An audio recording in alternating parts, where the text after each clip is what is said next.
Let's talk a little bit more to kind of conclude our conversation about transformer CEOs. And it strikes me that you absolutely fall into that category from a number of different perspectives. We've talked about the DNA for the talent that you hire. What about the DNA for transformer CEOs? What do you see in yourself, or what do you see in others like you that would be distinct as transformer CEO DNA? I would say having this leading by internal locus of control in this case, which means that surrounding yourselves with people who tell you that you are doing something bad and who are not just nodding all the time. Yep. That's a terrible mistake.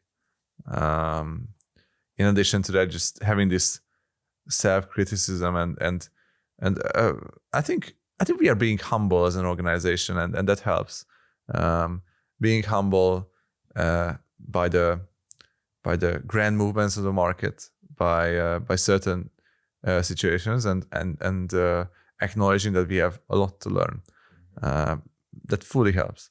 In addition to that, I'm trying to be upfront, like in almost all cases where it's possible. And I acknowledge that as a company grows, and I saw it myself, like I couldn't communicate as well to 100 people to like 15 people, which is so difficult. And it took me a long time to learn. And I can only imagine what happens if we had 10x employees, right? It's just, you cannot communicate the same way. But in certain having those rituals and having those connections to people across the company, not just within the leadership team, and being upfront about the challenges, it just helps so much. And that's, again, like a communication investment. I think some of the traits that I see in CEOs who I really admire, and I wish I could learn even more from them, is an even more relentless drive towards solving the needs of their audience and customers. Like their level of understanding, the details there, it just really motivates an entire organization. Like their understanding of the market, and it can always go deeper. It can always go further. There's no maximum limit you can reach, and that level of empathy and drive towards resolving that objective, towards getting closer to your mission. I think that just is really motivating for everyone around you, and I think I could deepen my investment in this area, and I dragged the organization with me in the past period, which I'm really proud of. In addition to that, just having this skill of learning incredibly fast is just so important, primarily in today's age. Like you really have to learn a new discipline over a weekend if you have to, and invest your time and learn how you can study in the fastest way. Yeah, these are great points. And quite often we're able to point to what's called derailers sometimes, the qualities in a transformer CEO you do not want to see. What might those be? And maybe there's things you've seen in others, or maybe people you've tried to recruit to your organization where you say, like career hoppers, for example, is not interested. I mean, for the type of companies I'm comparing ourselves to, and where I find ourselves as a technological business, you really have to roll up your sleeves time to time. So to me, it's inevitable that even at a later stage as a CEO, I wouldn't be able to have the skills, take the initiative, and show people that sometimes the impossible is possible. And you have to have not just high confidence, but a continuous experience there. And sometimes you have to show people the example, and without that, you might not be able to lead them and motivate them. In addition to that, the recruitment skills are just so important, and it's more like activities rather than traits. But I made the mistake in the past that I tried to oversell opportunities, and instead of being like candid and upfront around the challenges of where we are as a company and the type of role we are looking for. Like I talked to several CEOs who are made the same mistakes and how it can affect like bad hiring decisions. So having the right mindset there, having the right approach towards hiring, and it's a skill, right? Going back to traits, like what I saw is basically the level of understanding of each other's perspectives and creating that environment. So if you're not self-conscious enough, that can be a really dangerous game. And one book I read about that really changed my perspective over the last years was I think the 15 commitments of conscious leadership, where it also describes how you can listen to not just your feelings but your other parties' feelings and how it drives decision making, and just not being conscious enough. So consciousness is key eventually in the whole operation, and for a CEO primarily, because everything you do, anytime the way you feel, it kind of can omit to the company, and you can spread that feeling across the company. It can have pretty negative effects. Yeah, absolutely. Culture maker and culture killer, and yeah, absolutely. What about in your direct reports?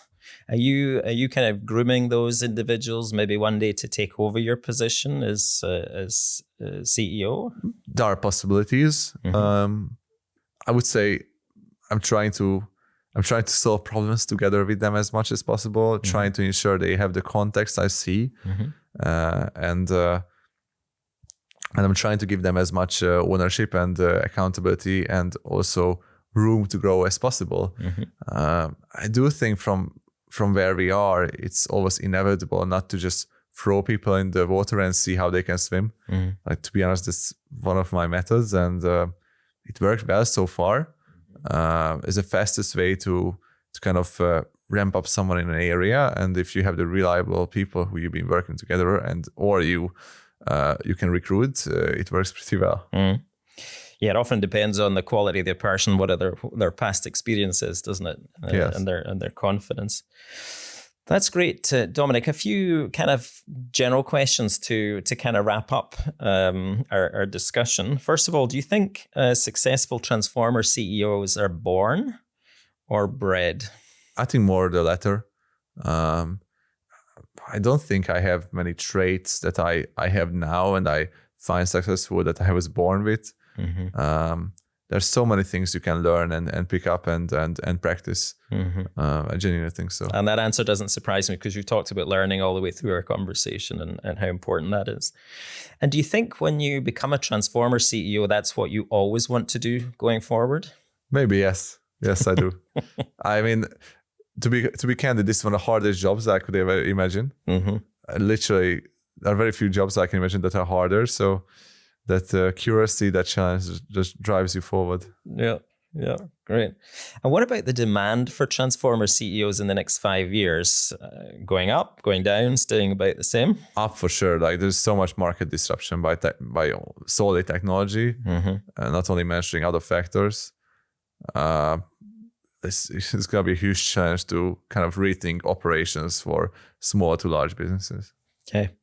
And final question is, do you think transformer CEOs deserve a premium in terms of reward, given the environment they operate in and the skills they're required to have? Whether they should get a premium, I would say depends on the circumstances of a company.